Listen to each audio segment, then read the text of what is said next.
Good morning, Orlando. This is part 2 of my video with Matthew Carli. You can check out the first part in the card above me. Burgos and Brein specialize in wealth management, and he was talking about some of the programs that help us pay for that long-term care. Matt, tell us a bit about the aid and attendance pension you touched on. All right, thank you, Stephen.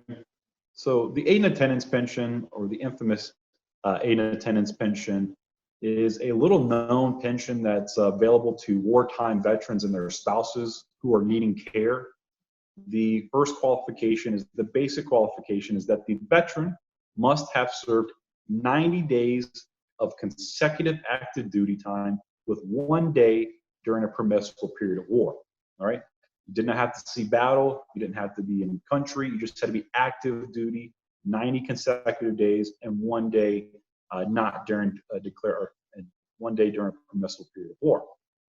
The second qualification is that you have a need for care, so that a doctor determines or certifies that either you're bedbound, 100% legally blind, you have some type of cognitive impairment, or that you may need assistance with a minimum of 2 activities of daily living, such as transferring, feeding, anything dealing with hygiene or incontinence.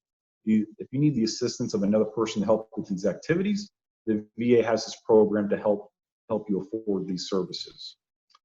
The third requirement has to do with income, specifically on how your income is spent on care. So the VA doesn't have a set income number for, say, like there is in Medicaid.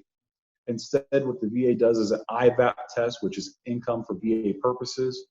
They take your gross income minus any qualified medical deductions to arrive at a countable income number.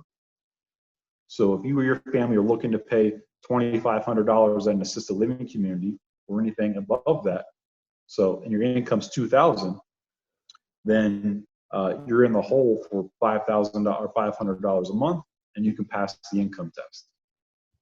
I really cannot say enough about how much of a lifesaver aid and attendance has been to so many of our families, and you've made that connection for many families we help. So thank you so much what you're doing there. The other benefit that you guys have done a lot of work in is Medicaid. Tell me a bit more about how that works. Ideally, Medicaid is it's financial aid through the government, and it is that safety net for our elderly individuals who need care. And can't afford care. So there's 2 main categories of Medicaid here in Florida. One's called ICP Medicaid, or Institutional Care Program Medicaid. This is usually the long-term care Medicaid that is paying for services in a nursing home. The second, also prevalent Medicaid, is what's called the Florida Managed Medicaid Care Program. And this helps pay for in-home care services, adult daycare, and assisted living communities that are contracted with Medicaid providers. So aid and attendance and Medicaid are obviously great programs that really help families pay for their care, but what's the important bit for families to keep in mind with these? So both the aid and attendance pension and Medicaid are very, very powerful, because when you ask the question, how am I going to pay for care? Or what other sources of money are out there to help pay for that care or subsidize my own income, or provide a source for the income gap? There's really these 2 programs that exist, unless you're working with a nonprofit. The aid and attendance pension for veterans and their spouses, and then Medicaid are the 2 programs that can help fill that void. And the great part is if you're working with someone that understands both programs very well, you can get these programs to stack on top of each other. Cost of care can be really, really expensive. I've talked to several families who have spent through entire life savings, $300,000, $400,000, $500,000 out on care.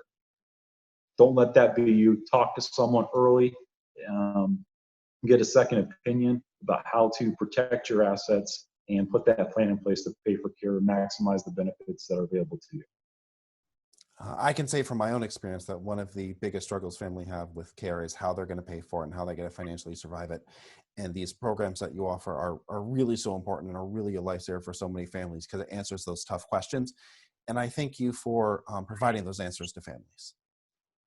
Thank you, Stephen. Thank you. Take care.